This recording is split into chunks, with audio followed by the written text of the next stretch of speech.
The systems esiwabuildayo manje are the systems of the smooth operation in the house of the Lord. While kwenzeka i-COVID iyaba khona. And let me tell you something. Babumbatha. Yeah. Kuyezwakala futhi ukushoyo. Yeah. Kodwa ungavuma yini uma ngathi lokho enikwenzayo yinto eniyenza nina ngokwegama lokuthi nithi enikwenza nge-10% lesifunda eBhayibhelini, because i-10% lesifunda eBhayibhelini ayizange yenza kanjalo.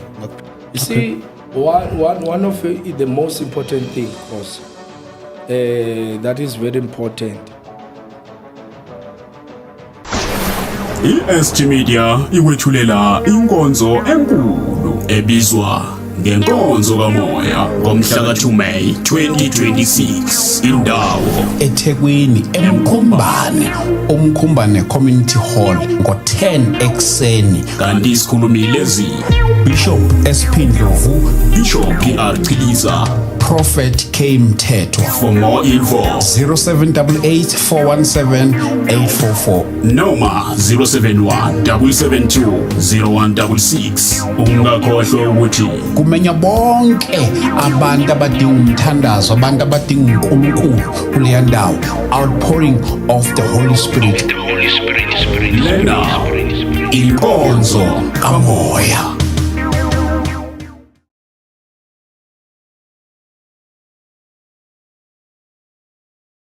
Egameni lika Jesu siyabingelela kakhulu bazalwane. Thank you so much. Thank you so much. Sibonga kakhulu bandla lenkosi, siyabonga kakhulu bantwana benkosi, kakhulu. uNkulunkulu makanibusise. Makanifihle nonke nemindeni yenu egameni lika Jesu. Igama lami nginguSithiwa kaDlamini. I am the child of God. Thank you so much. This is a Christian platform. If umzalwane usendaweni right kakhulu, lana ke we got you covered ngazo zonke izinto.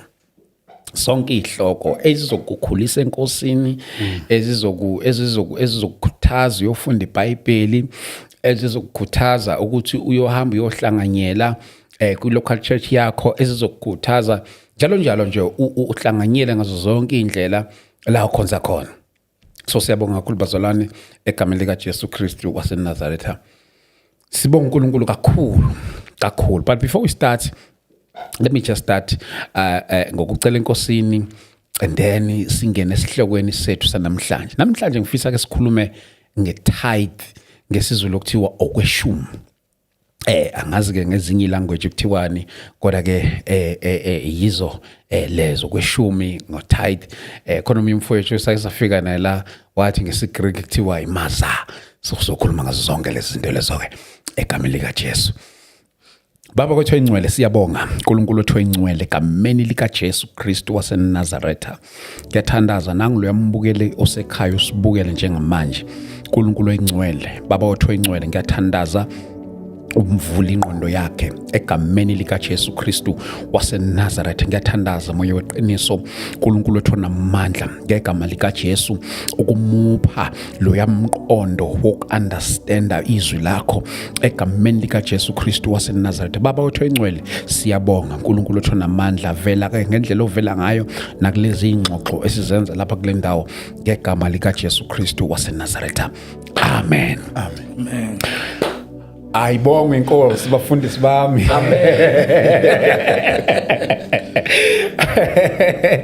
Siyabonga kakhulu bazalwane egameni lika Jesu Kristu waseNazaretha. Yet again I'm joined by Baba Khoza kanjalo noBaba Mbatha. Sinabo lapha namhlanje. Kwaze kwamnandi bazalwane. Kwaze kwamnandi kakhulu egameni lika Jesu Kristu. There is nothing else. Sibuka nje imibhalo. Sibuka imibhalo ukuthi imibhalo ithini. Yazi ukuthi ndakulolu hlelo angabi nalo ngisho igama. Kodwa ke ngazi inkosi yosiza. Mhlawumbe nawo negama lapho ngasinikeza igama. Lalo lona lolu hlelo. Lolu hlelo lukabi negama lolu hlelo lusha. Sizozwa ngani. Lana nje sibuka imibhalo nje kuphela. Nothing else. So siyabonga kakhulu. Mhlawumbe ngithezela ukuthi baba umpostoli sekubingelela sokumkela egameni lika Jesu. Angazi noma le mic yakho i right yini. Kodwa nje ngathi ingaba kanje. Siyalikhulu asibingelele wena nabalaleli namhlanje. Yes. Sibonga uNkulunkulu ngomsa wakhe sigcinile. Amen. Ngibingelele na umfethu Khoza isitha sephasika.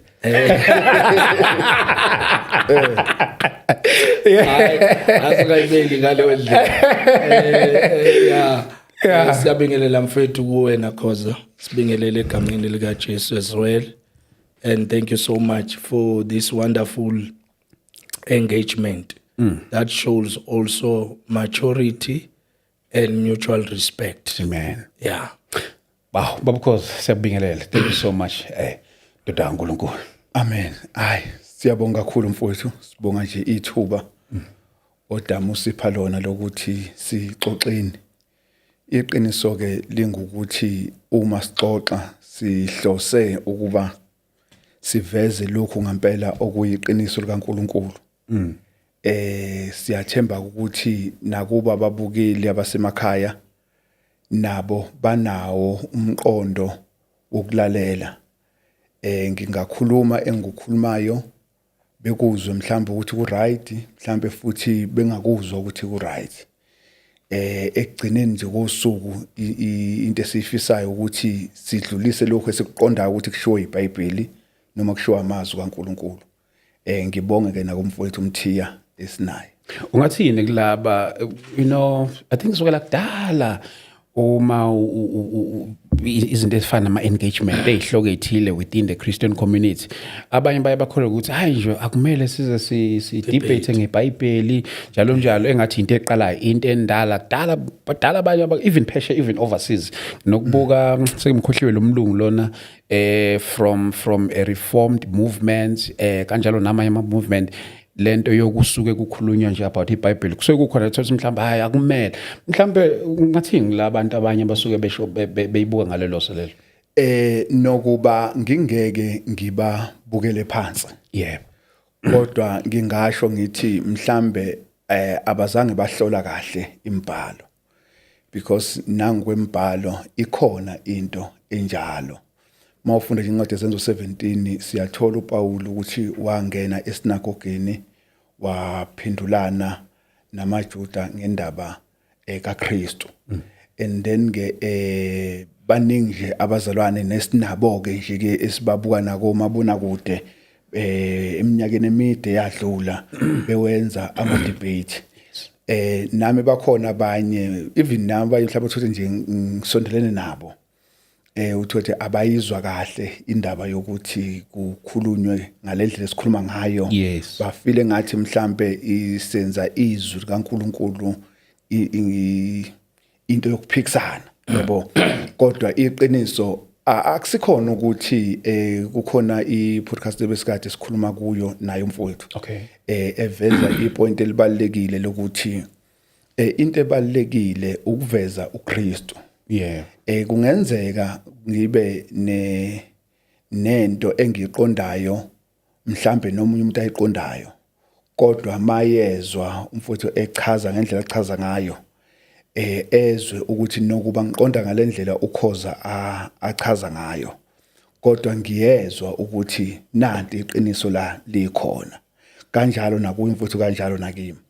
And then ke ngasho nje ngithi abafowethu nodadewethu abanenkinga mhlambe yokuthi kukhulunywe kanje, abahlise nje imoya, akusikhona ukuthi kuyaxatshanwa, akusikhona ukuthi mhlambe siphuma sesingasazwene sekukhonjwana ngemini. Yes, ngiyangithi ke mina sengiphethele inkulumo nje mfishane, ngiyangithi mina indawo eso ifuna abantu abakhulile kakhulu, ngoba akukuhle ukuthi nikhulume kubebona ababukeli senikhombana ngeminwe or sekuba nezinto sekuba namagama angamahle, yabo. Iqiniso nje lingukuthi nje kusuke kufuna ukuvezwa iqiniso likaNkulunkulu. Bambatha mhlawumbe nami lokuzana kuyona le. I think within the Christian community, because nama movement amaningi kakhulu, plenty of movements where ukusubscribe endaweni ehlukahlukene njengoba abanye bekholelwa ukuthi uJesu sewabuya, kodwa i-common ground into engiyithanda kakhulu, noma kukhona la thothi nje sivumelani khona, kodwa yayibe khona into esuka i-common kuthina sonke ukuba ukuthi nje simile ngegama likaJesu. Kodwa even phesheya sayizibe khona inkulumo nje zindala kakhulu, njengoba ngisho ngithi kukhona oma reformed, kukhona ma preterist kukhona the Church of Christ njalo njalo maningi mhlambe umuntu na usuke nomqondo osuke kanjena ukuthi ngathi masuke siba nezinkulumo kanje engazuthi akuzwakali kahle kubona. Okay. The most important thing when Asibalukhulu is to present also Christ, number one, to present a spirit of humility and respect. Ngoba one akufani nala khona mhlawumbe, let's say for example we are not Christian at all. Yeah. I think izimo eziningi as perpetrator ukulwa na yonke into zoyithola mhlambe to people who believe kwabanye uNkulunkulu. True. And not subscribing to Jesus Christ. So lezo zinto lezo you must expect ukuthi uma zenzeka wena ke have that spirit of humility. Kubonakala ukuthi ke wena unalo simo sika Kristu. Yeah. Esikwena. So bona bana lesimo lesokulwa. So lezi zinto zenzeka even biblically there were a lot of debate also where they debated about certain things. Ufana nalento nje le ukuthi uJesu why was crucified by ababhari namaFarisi, why he was crucified just to call himself a son of God. Yabona eyintweni eziningi lapho bona khona ukuthi ke they were despising, they were disagreeing with whatever. So even noJesu ziningi izinto abadisagree ngazo ngaye, even when he did inkonzo eziningi ekhulekela abantu ekhipha amademoni and everything, but ukhipha amademoni ngenkosi yamademoni uBeelzebub. So it's all those things zikhona, kodwa one of the most important thing is umntwana kaNkulunkulu and also has been properly taught, ngoba sifani singabantwana bakaNkulunkulu as well. uPaul uthi ku 1 Timothy chapter 4 verse 12 uthi let no one despise you because you are young. Besathi ke iba isibonelo, yabona, be thee an example in speech. That's number 1. Number 2 besabali conduct. Number 3 abale the way you live. Yabona? So izinto lezi ezibalekile ukuthi whatever you come here also be an example. How you articulate, how you speak, how you respond to one another. It shows respect and maturity. Even when we disagree, we disagree based on what the scriptures interpret. Yes. But we don't hate one another. Masiphuma la siyahleka, yabona? And entweni eziningi siyakhuluma entweni eziningi. Omunye umuntu angabona la speaksana bese hey bakaze banjani mabephuma kanti haya kakhohle umfethu lo, yabona? So izinto ezibalekile lezo ukuthi ke uma engage in terms of debating, it does not mean ukuthi umuntu when he's got a different opinion yakho okanye makube something ephikisana nawe ngalokho okukholelwa ku okanye okusuka uzokupresent, it's sekuyisitha lo muntu loyo, yabona? It's not isitha, but ukusho khona ukuthi umqondo wokufunda uhlukene noku-understanding and also interpreting. So that is very very important. Naye kufanele kumnikeza inhlonipho, naye bese abuyisa inhlonipho ngakuwe. Lokho ke kuzokwenza ukuthi ke abantu ke sekukubo ke ukuthi mabelalele, njengoba bekesha umfethu ukhosi, mabelalele bona balalela kanjani. That is why uthola ukuthi abanye abantu when also la kuma comments uthola ukuthi bayathukana na yonke into, nabo kusuke kuveza umoya phakathi kuwo otshengisayo ukuthi abakholwa. Ngoba akekho ongathi enoChrist ahamba yothuka inhlamba kuma comment, ahamba yoba rude kuma comment. Lo usuke umntwana kaNkulunkulu uke ubonakala nezithelo ezikhombisa ukuphenduka, the way I respond ngakhona in certain things. So that's when we check also. That's when I don't respond. kubantu abaningi when it comes to that, because ngisuke ngicheck ukuthi who I am, number one, in Christ. uNkulunkulu, should I respond to this person? Ngibuka ukuthi okay, umuntu olimele emqondweni awukwazi ukuphikisana naye, awukwazi futhi ukuthi umphendule, rather myekela awine, akuthuke, aqhubeke. noKristu wathuka mos, kwaba nento eningi ezenzakala. So iyo into ebalekile leyo. Awesome, thank you so much. Siyabonga kakhulu bafundisi bami egameni lika Jesu. Yes, if you don't like such engagements, mhlambe mina iadvice okunikeza yona ukuthi nje hayi mhlambe awuzama ukuchecka kwezinye indawo, because la sizosiqhubeza izinto ezikanje. So ikhuluma such things zi create an capacity nje yokucabanga kuwena nje nawe ezumzalwane, because kukhona ezinye izinto ezimbulekekayo na kuwena uthi bunga understand ngalendlela, so understand ngalendlela. So yes, namhlanje njengoba bengishilo ukuthi ngizothanda ke sikhulume ngokweshumi. Sikhulume ukuthi yokuthenga. Wangibuka ngathi awuthayidi. Ngiyakubona nje longibuka ngayo. Yes. So mhlawumbe namhlanje ukukhuluma ngalesihloko sethu nje just isikhathi sethu, kodwa ke sizoyibona inkosi ukuthi isihola kanjani. Mhlambe angiqala ngaba Mbatha. Mhlambe nje just 2 minutes of build up ukuthi masikhuluma ngokweshumi sikhuluma ngane kahle kahle nje ke siqala indaba yethu. Okay, thank you so much Sibalukhulu, more especially in this subject. We also have to treat it with respect and honor, and also with great sense of humor and knowledge ezokwenza ukuthi abantu bangabi nokuduka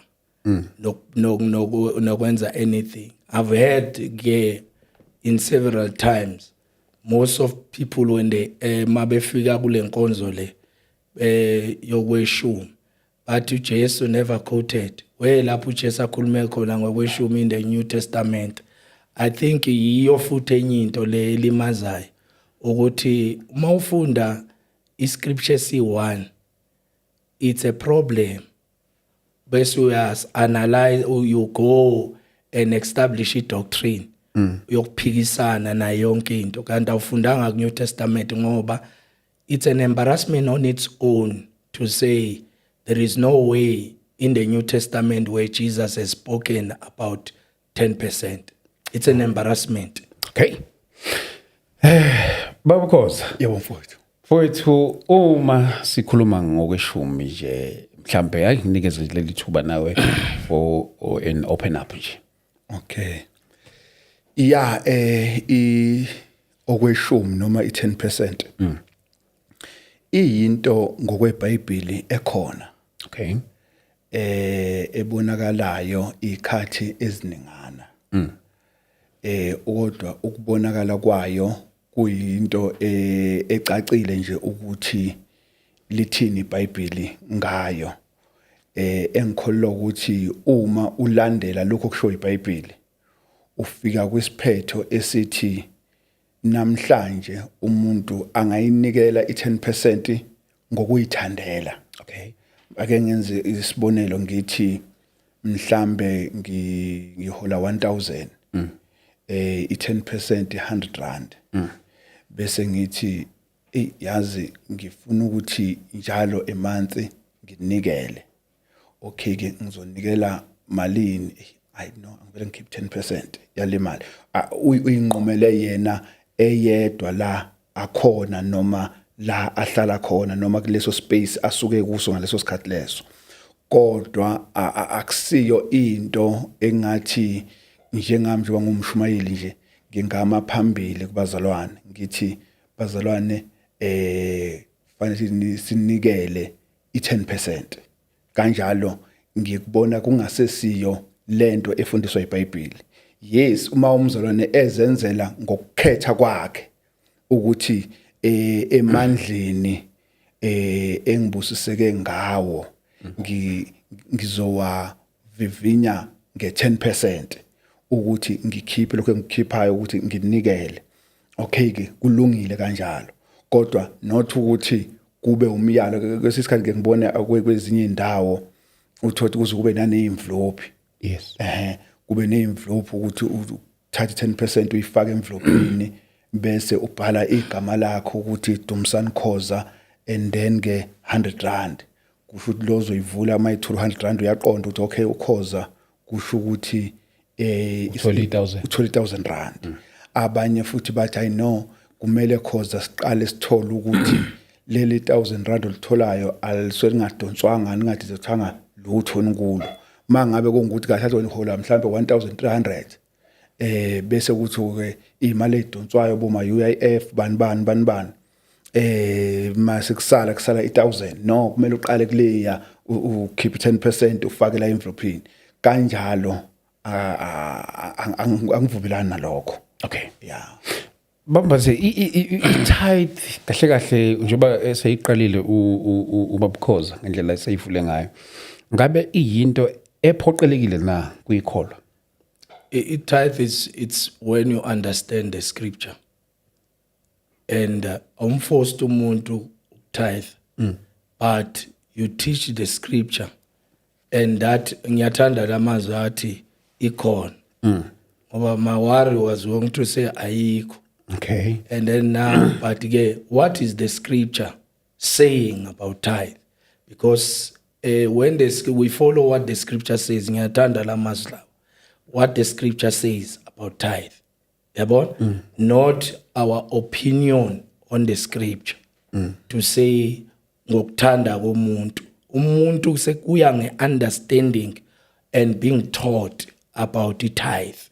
Ukuthi yini ukubaleka kokukhipha okweshumi. Uyabona? And ishumi izikhishelwa kuphi? Because phela uma ngathi now I assume ukuthi ngoba nakho mhlawumbe ngihola 1000 sibekisa leze as a common money nje sikho eseyikhotho ukhoza 1000 bese ngithi ngiyokhipha itithe yami kudlamini. Uyabona that we have defeated the purpose of the scripture. What the scripture says uyabona about the tithe ukuthi yapi uyabona and kwenzakalani ngazo ngendaba yokweshumi. That's why it's very very important ukuthi kule topic le ila khona sizokhona ukuthi abantu babe ne also ne understanding yokuthi ukubaleka kokukhipha kweshumi yini. Uyabona lezo zimali lezo zenzani uyabona because there are a lot of things ezenzeka ebandleni likaNkulunkulu uyabona. So that is very important ukuthi imali because now it's very important ukuthi abanye abantu ngiyathanda lento le ukuthi abanye abantu they had this thing ukuthi itithe kwakuyimifino, itithe kwakuyinkomo.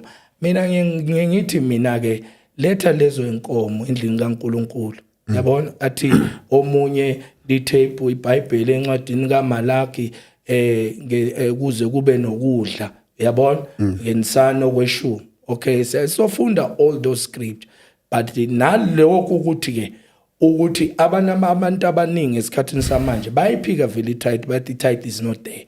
And mina my standing here before mhlambe sifunda kwabanye sibuyele emuva ngifuna la khona uJesu yena uJesu ekhuluma ngetithe uthi akukho na uJesu la yena in the New Testament ekhuluma ngetithe.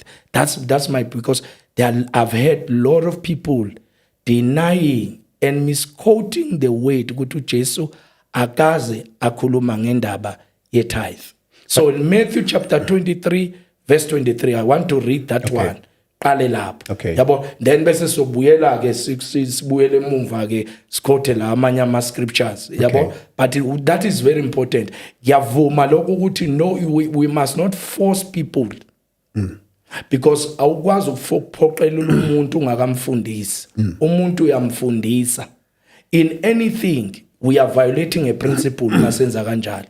Yabo but umuntu mayesefundiseke kahle you are not that person now usiya understand usenza izinto ngeunderstanding yabona lo muntu mayisenza izinto ngeunderstanding akekho umuntu omphoqile akekho umuntu omfostelele entweni mhlawumbe ake ngenze kanje uthi wena iyavela babukhozi iyavela kwi-scripture kodwa awuhambelani nayo ngaziphi izathu ngoba iyavela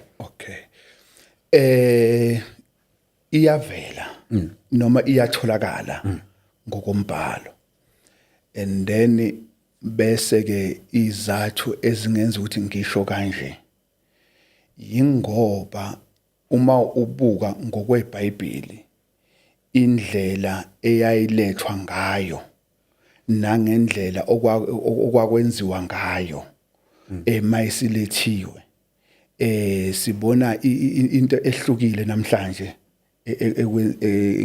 ngendlela okwenziwa ngayo kodwa ke ake ngiqale ake ngichaze kanje ukuze kuzoba lula ukuthi sikhulume kahle indaba uma sikhuluma nge10% i10% siqala ukuyibona noma siqala ukuzwa ngayo encwadini kaGenesis 14 and then lapho sibuka uAbrahama ekhipha okweshumi kuMelkizedeki and then ke mangabe ekade eyokhulula indodana kaMfowabo uLoti wabuya nakho konke abuya nakho ngaleso sikhathi wabe esehlangabezwa uMelkizedeki wakhipha i10% wayinikeza uMelkizedeki kodwa iqiniso lithi ke esikubonayo lapho nokuba kungasikho ukuthi ngimi ngalokho kodwa nje into esiyibonayo ngokufunda iBhayibheli ukuthi uAbraham mayekhipha le 10% wayengakhiphi entweni ayisebenzile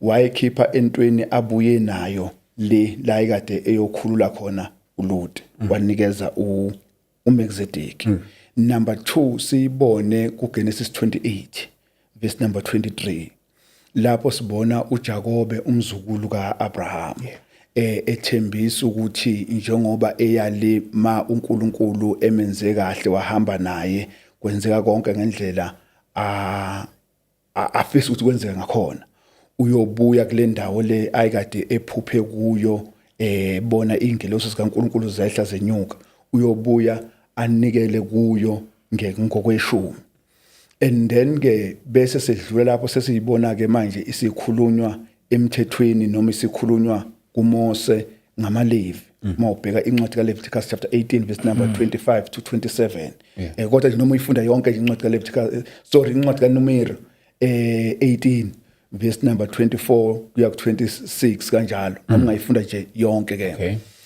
isikhuluma lapho ukuthi amaLevi awayikuba nafa phakathi kwabafowabo and then ke njobe ngaye kuba nafa phakathi kwabafowabo abafowabo bayokhipha okweshumi bakulethe ethempelini and then mabekulethe ethempelini bese ke amaLevi nawo akhiphe okweshumi kokweshumi anikelele uNkulunkulu and then ke ihambe ke leyo nkulumo ke iyofika ekuthenini ke mawubheka njengayincwadi umfowethu aqeda kuyikhotha manje kaMateyu 23:23 uJesu ekhuluma ngokweshumi ukuthi ukhuluma ngakho uJesu kubantu vele ababekwazi noma babazi ukuthi makukhulunywa nge10% kukhulunywa ngane yabo and then ke uma sisuka lapho ke njengoba besikade sakhuluma uma sisuka lapho ke sesibuka ibandla selikhona noma selibhalelwa incwadi lezi njengo Paul ebhala and then ke sesibuka kukhulunywa ngomnikelo mase kukhulunywa ngomnikelo i10% into yokuqala ebalekile ngayo noma eyinoni nje elinamandla ethi umuntu kulokhu anakho uzokhipha 10% akeze ukukhipha 9% akeze ukukhipha 11% kodwa uzokhipha 10% noma uzokhipha okweshumi kodwa mase sibuka kulezi incwadi ezibhalwa umpostoli Paul sesimuzwa ekhuluma kubazalwane ngomnikelo and then ke asezwa ke ekhuluma ngokweshumi ngakho ke ingakho ngiye ngathi mangisaqala i10% umuntu angayikhipha mangabe ethanda ukuyikhipha not ukuthi angayikhipha ezifu umyalo ngoba le eTestamenteni edala ekakhulukazi kuIsrael yayi umyalo so ngamanye amagama uthi i-10% ngiyikhipha ngoba ngizithandela Uyikhipha ayisiwona umyalo. ayisiwona umyalo. Okay, Bambatha. Okay. Yeah. One of the most important thing asivume la ukuthi hleze in the some of the books that Paul wrote indaba ethe 10% ayiveli nako Peter naka kanjani. But what is very important, we need to understand ukuthi most ngithanda this quote in Genesis chapter 28 verse 22. Verse 22 uJakobe laphayana uthi whatever engizoy accumulate I will bring it to this place because he has called it the house of the Lord. Yabona, so okweshumi unikelwe endlini kabani kaNkulunkulu. So that's when we understand. When now in the book of Malak chapter 3 verse 10 uthi bring the full 10% in the storehouse so that there may be food, number one, in my house, in the house of the Lord, in my house. Because abanye abantu they debate ukuthi okweshume kuya la kukhona khona ukudla. Yabona? I fully concur also on the statement samaLevi ukuthi okweshumi bekuya for the duties yamaLevi Levites. Bona bese bekhipha 10th of the 10th. Yabona? But what is very important also, Putila, test me in this way, says the Lord of hosts. See if I will not open the floodgates of heaven and pour out the blessing for you without measure. But the most important thing here, it's a fact ukuthi in knowledge efundiswa kubazalwane in respect of the scripture, not in the sense of ukuthi abazalwane mangakhiphanga ngoshumu zofa, mangakhiphanga ngoshumu zokwenzakala lokho. Abazalwane fanele bafundise lezo zinto lezo ngoba even the book of Nahum izwi likaNkulunkulu encwadini kaNahum just ukufakazela lokho ukuthi i-10% yayikhishwa endlini kaNkulunkulu. It talks about something I quoteile umfethu ukhoza laphayana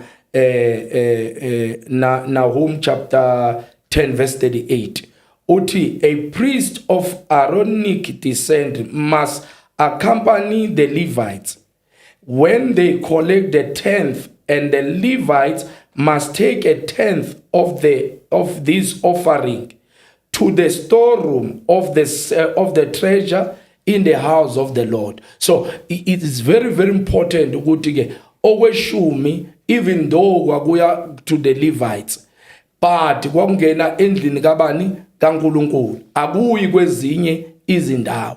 One enye into ebalekile ukuthi okweshumi endlini kaNkulunkulu sinabafelokazi makube bekhona according to the Bible abaqotho. Abaqotho. Yabo? Because and then we can distribute, sikwazi ukuthi si distribute ukondla intandana. Yabo? One ukunikelela abanye esiya kubo, even lezinye izinto mhlambe la sengikhulumela in our time now. We go to school mfethu, uthola ingane azinazi icathulo, and one endlini kaNkulunkulu ngena ini okweshumi. Sithatha kuko lokho okweshumi, and also siyokwazi ukuthi sikhava ihlazo labanye abantwana abangakhoni ukuthi babe neimpahla zokuya esikolweni. I'm talking about myself mina now. Yabo, there are a lot of schools that we are helping.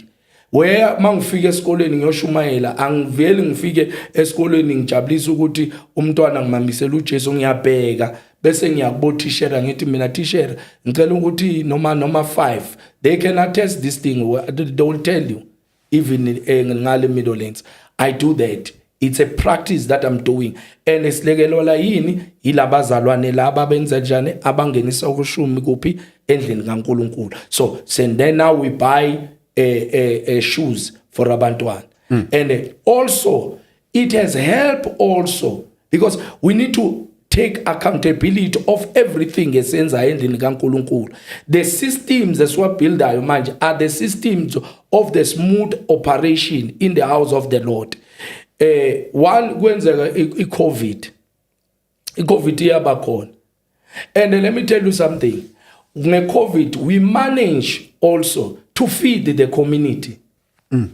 We manage also to assist those who needed for burials. Abanye abantu bebengana burials funeral covers. But mina counselors will come to us and say mfundisi sicela ukuthi ulekelele lapha. Sicela ukuthi ulekelele lapha. They can attest on that. 2, 3 also with the families abebeswela during that time. I remember one guy who was a chairman at that time, Ward 42, where we are in Meadowlands, called me. Ukuthi ngiyazi mfundisi mhlambe ngiyobe sengiphuma endleleni but ke kune family iyaseshibhini angithi amashibhini ayevaliwe. Lapho abaningi bakhona ba chronic abanazi izinto nokudla and this family is chronic. I don't need to mention the family's name. But we went there. We went and buy. Starter lokho kungeniswa abazalwane in the account because every money that is coming to the house of the Lord is accounted for. Yabo mina ngivuma la ukuthi into eyodwa that is very important ukuthi abazalwane bafundiseke ngendlela right, not with manipulation. Because when it's manipulation sekunokuphoqa phakathi and sekunokuviolate izwi likaNkulunkulu. Okay, cause mhlawumbe khona bongafisa ukuku-add kulokhu okushiwo babambathi okanye noma kungesikho lokho nje mhlawumbe even from you nje. Okay, mhlambe ngokwe ngxoxo ngoba siyaxoxa. Yes. Ubaba uMbatha uthi abazalwane bayiletha i10%. Okay ke ngokufundiseka ukuthi ibaleke kangakanani i10%. Yes. And then ke bese ke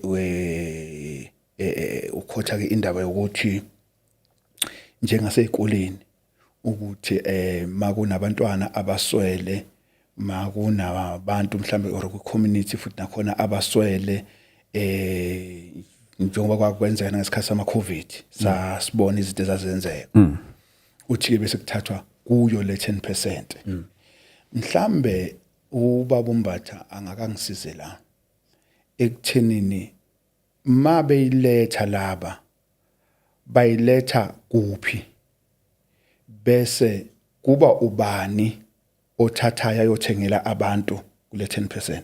Okay. As in the house of the Lord, there are people who are dealing with finances. Mnikelo, mayingena. There are people who are dealing with finances and bakwazi kuyoyibhenka.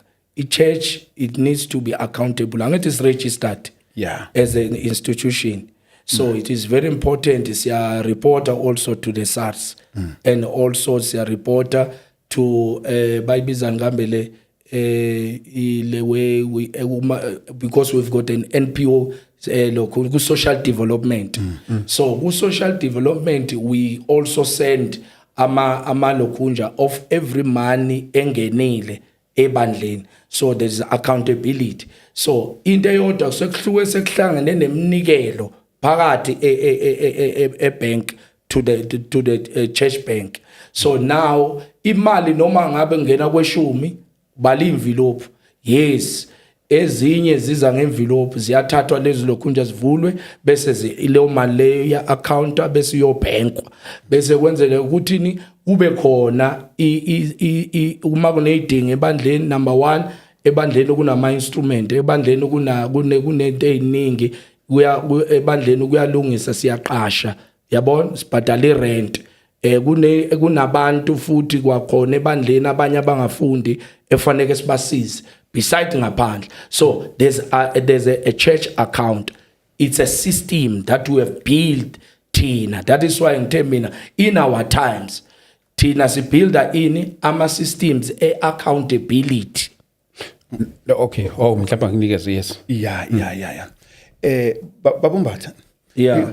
kuyezwakala futhi okushoyo Yeah. kodwa ungavuma yini uma ngathi lokho enikwenzayo yinto eniyenza nina ngokwegama lokuthi nithi enikwenza nge10% lesifunda eBhayibhelini because i10% lesifunda eBhayibhelini ayizange yenza kanjalo ungakuphika ndoko. Okay.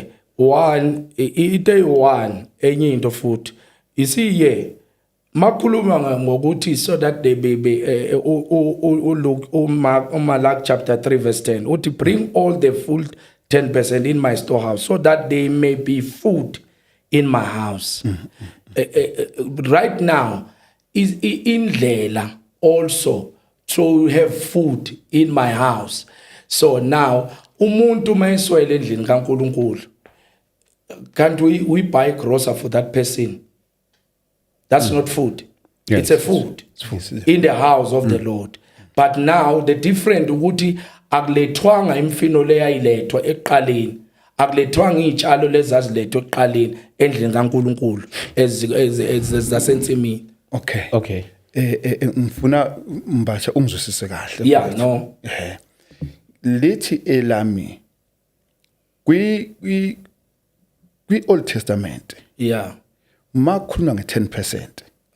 Kukhulunywa ngokuthi uIsrayeli wayeletha okweshumi Yeah. kumaLevi.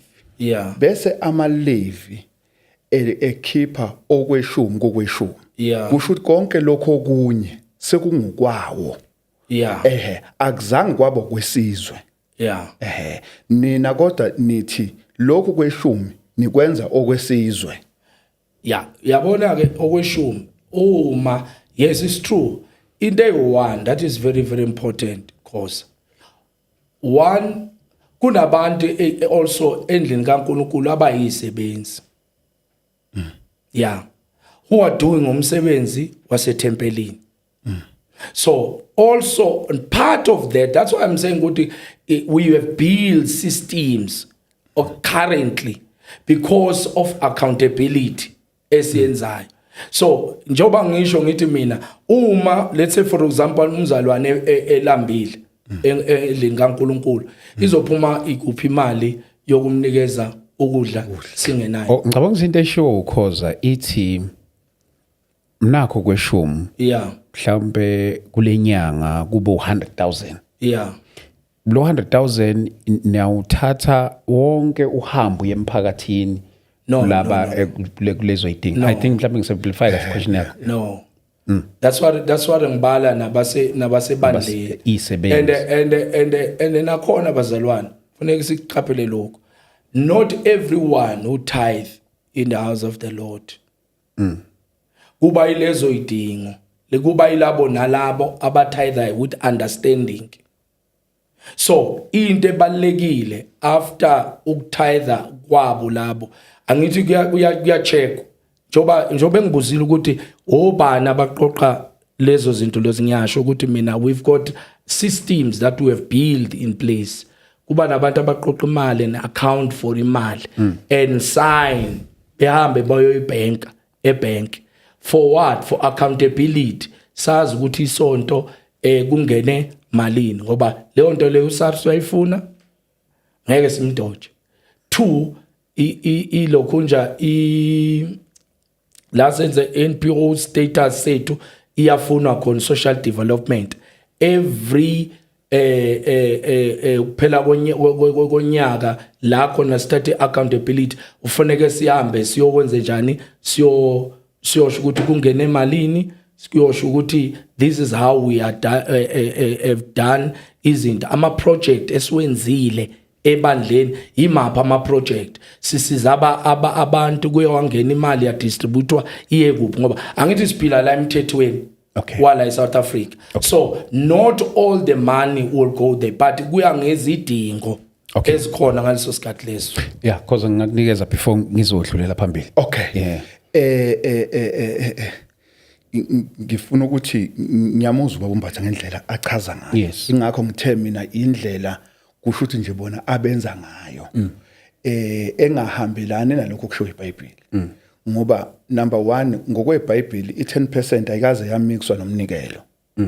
Umnikelo ngokweBhayibheli uwodwa i10% iyodwa size ngathi mawubheka nje kakhulukazi encwadini kaFirst Corinthians uPaul nasencwadini kaSecond Corinthians uPaul lapho ukhuluma ngomnikelo ukuthi First Corinthians 16 verse number 1 verse number 2 maqondana nomnikelo obuthelwa abangcwele njengalokho ngayala amabandla aseGalatia yenzani kanjalo nani ngosuku lokuqala lweviki and then ke uma kubheka lo umnikelo loyo umnikelo uma uzobheka kakhulukazi verse number 3 obonisayo ukuthi lo mnikelo wawuzothathwa usiwe eJerusalem because eJerusalem kwakade kuhlanganisele indlala and then ke labazalwane babezosizwa ngani ngomnikelo hayi nge10% ngomnikelo and then ke mawubheka uSecond Corinthians chapter 9 verse number 6 ithi kepha nakho ohlwayela ingcusana uyakuvuna ingcusana nohlwayela kakhulu uyakuvuna kakhulu yilona loyo akanikele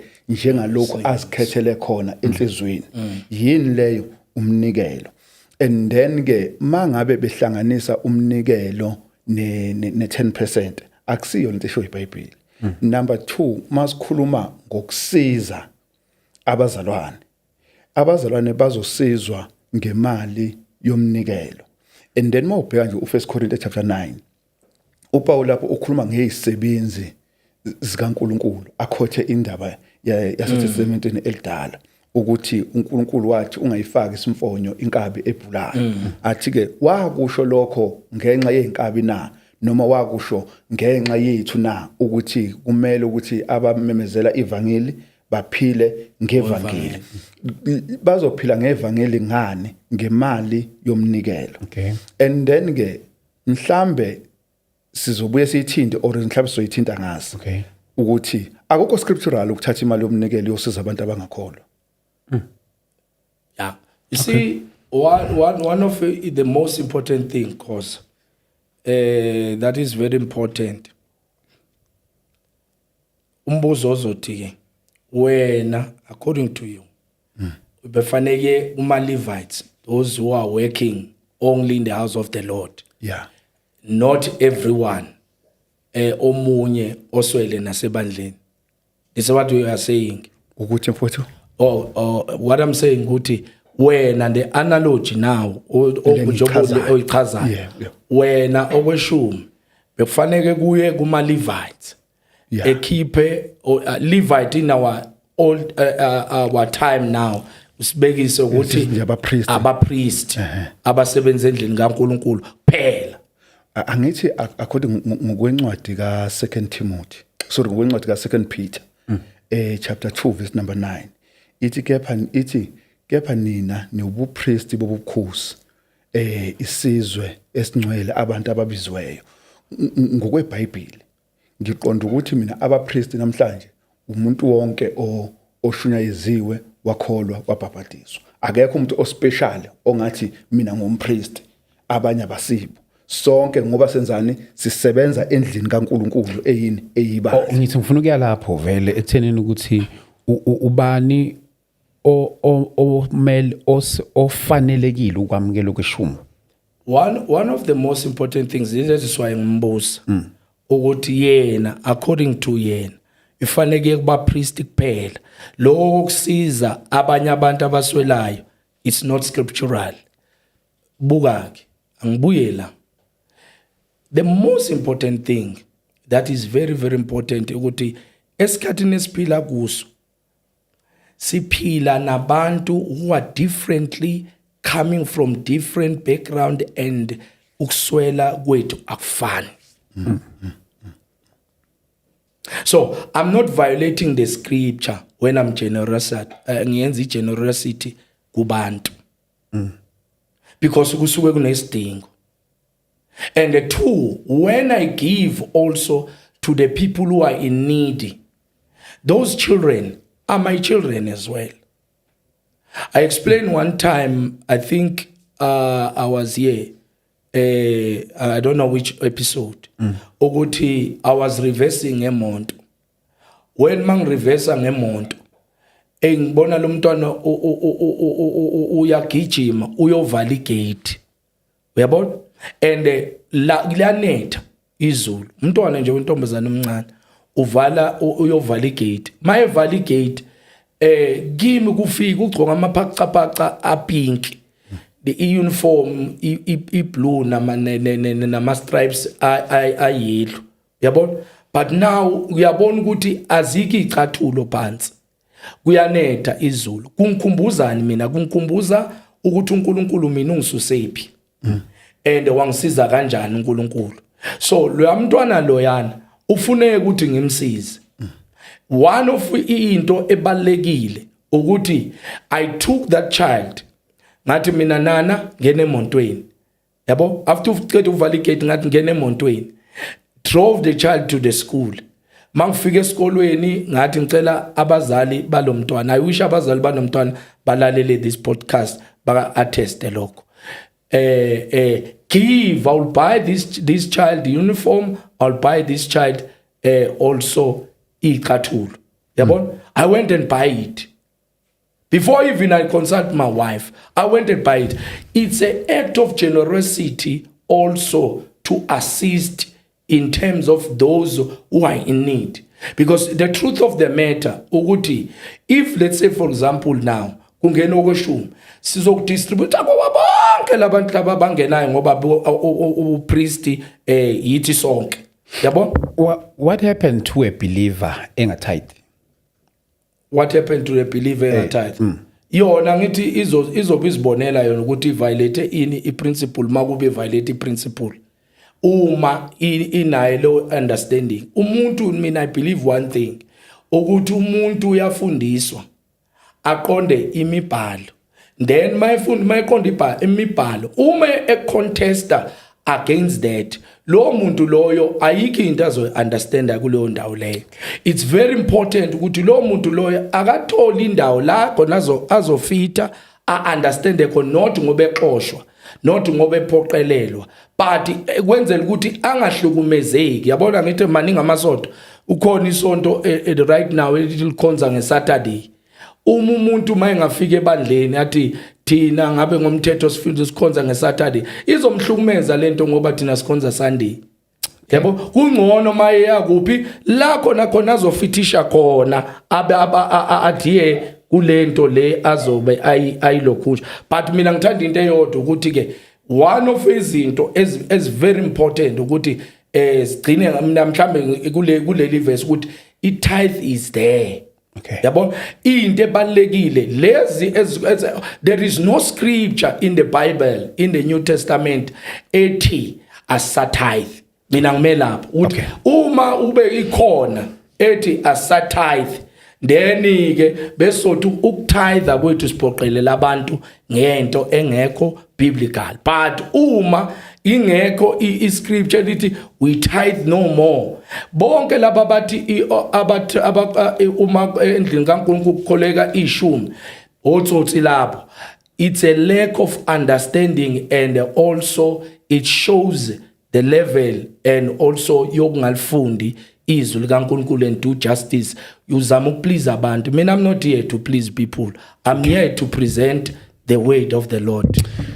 Siya ngasekupheleni ngenxa yesikhathi sethu but ke siyagijima lesikhathi yeah mhlawumbe ngikunikeze babukhosi okay no yabona i-example enhle le ubombatha ayishoyo yokuthi ngabona umntwana ngathatha umntwana ngamusa lapha lokho nami ngiclear ukuthi isenzo esihle yes yabo sokuthi mangabe mina ngibona isidingo sokuthi kumele ngisize la kumele ngisize nomunye umzalwane mayebona isidingo sokuthi kumele asize la kumele asize kodwa okungaguquki ukuthi masikhuluma ngeintandane ebandleni sikhuluma ngabafelokazi boqobo ebandleni sikhuluma ngezisebenzi ezisebenza umsebenzi kaNkuluNkulu njengoba nami ngisebenza umsebenzi kaNkuluNkulu angisebenzi umlungu and then ke ngokweBhayibheli kumele labo bazalwane labo basizwe yibandla yabo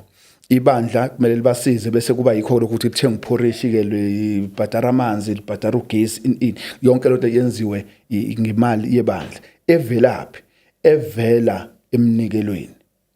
Yabo, evela emnikelweni, because masibuka emabandleni esifunda kuwo eTestamenteni Elisha, emabandleni esifunda kuwo siwabona ekhuthazwa ngendaba yokuthi enzini anikele ukuba kusizwe abazalwane ukuba babezosiza ku 1 Corinthians 16 and then ke futhi ku 1 Corinthians chapter 9 kwakuzosizwa abantu abasebenza umsebenzi kaNkuluNkulu. Bonke labo bantu labo kukhulunywa ngani ngomnikelo, akukhulunywa nge10%. Ngakho ke i10% mina njengoba ngishilo ngathi umzana angayikhipha uma enquma, futhi angakhipha nangaphezulu kwayo uma enquma futhi ukuthi hayi ngakhipha noma i20%. Akunancindezi ekhona lapho. Awukazi ukukhokha eshumsensi wakho lo. Mina nginikela ngaphezulu kwe10%. That is why ungahambelana ne10%. Njoba ngithi mina i10% ukuthi uyikhipha mangabe ethanda. Okay. Engavumelani nakho ukuthi ngime phambili ngithi bazalwane nazi imvluphi fakani 10%. Leyo nto leyo ayikho scriptural. Yeah. One thing efuna kuyibuza is the church registered? Yes. To account to SARS and also to Yonke into nje yomthetho covered. So ngibuyela la obuzile ukuthi seku wrong ukuhlanganisa i-tithe nomnikelo. One, when maku receive ama-tithe, uyabhala ama-tithe, these are the tithe. Then uma umnikelo uza kuyabhala this offering.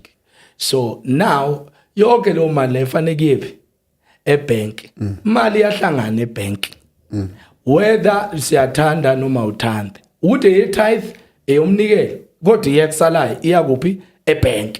It's a system engazange iBhayibheli yaliquota, even naloko ukuthi imali ebank isothi mhlambe la according to instruction ukuthi hamsani ebank, it said bring into the house of the Lord. Now masibuyisa imali sigcina endlini kaNkuluNkulu, la endlini kaNkuluNkulu ubani ozobe egadele imali lena? Amasela now mayifuneke ukuthi you see, that is why ngithi mina kuwe it's different from the old system.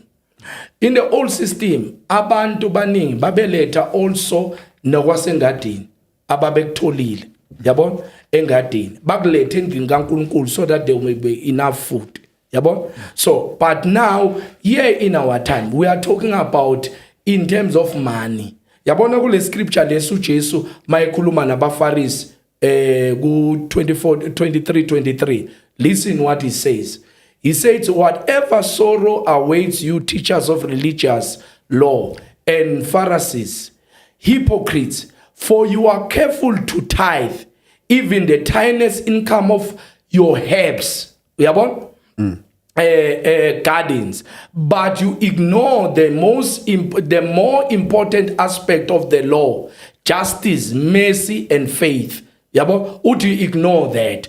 Besati, you should tithe.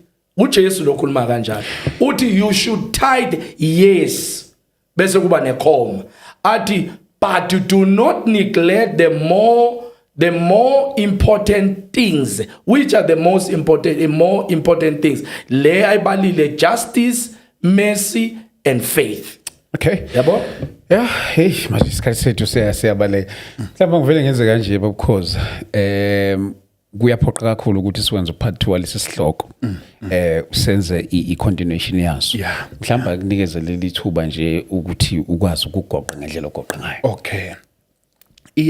Uma sikhuluma ngendaba yebandla likaNkuluNkulu noma ibandla likaKristu, sikhuluma ngabazalwane abalandela lokho kushiwo embhalweni noma bakhuluma lokho kushiwo embhalweni.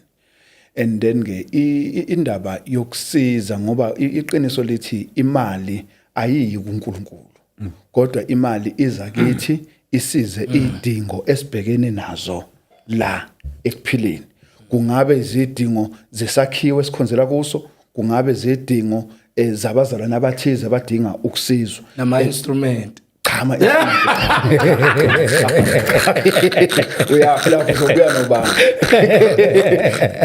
cha uyankolota nje kuthi akusongikolotayo udlamini onkolotayo hayi mina ngizongikhona futhi kule zoyikhava okay and then ke ukuthi nje ibhekelele idingo zonke zasekukhonzini and then ke imali yomnikelo because i10% yayi straight ekuthenini iya kuma Levite. So in other words, babukhoza wena awutithe. Mina ngiyanikela. Bambatha uyatithe. Yeah. Futhi 10 of the 10th.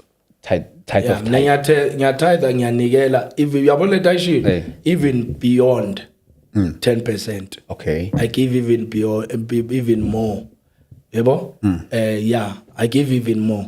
By the means uNkulunkulu anginikeza wona. Tithe of tithe should yebandla. Yeah. Okay. Even more what I accumulate. Khumbula ukuthi siyasebenza endlini kaNkulunkulu, we go out and minister out there. And whenever people bless us in terms of when we do the service, we come back and plow also, we help in the house of the Lord. Into ebalekile ukuthi ngento uNkulunkulu asibusise ngayo, we are able to help others. Mina I'm standing there ukuthi we don't act like challengers who consume everything to themselves and also bebonakale beba fancy lifestyle, but there are people who are suffering ebandleni likaNkulunkulu. Yabona, we might not do exactly as ukhozesho in terms of mhlambe ukuthi kuyaphela kuma Levites, but the most important thing ukuthi uma kukhona oswela ebandleni, we need to take care of that person as well. Bazalwane, asibonge kakhulu. Surely we'll do part 2 of this topic. It's quite very interesting. Kunezinto eziningi siyafunda kakhulu, and I believe ukuthi nawe kuningi okufundile nosakufunda kusona lesi sihloko. Bakuthola kanjani abantu? Okay, bangithola enambeni ethi 06455611780. Okay. And then ke Facebook ke kube ke umshumayeli wevangeli. Okay. TikTok umshumayeli weqiniso. Umshumayeli weqiniso. Ekuphi TikTok eBhayibheli?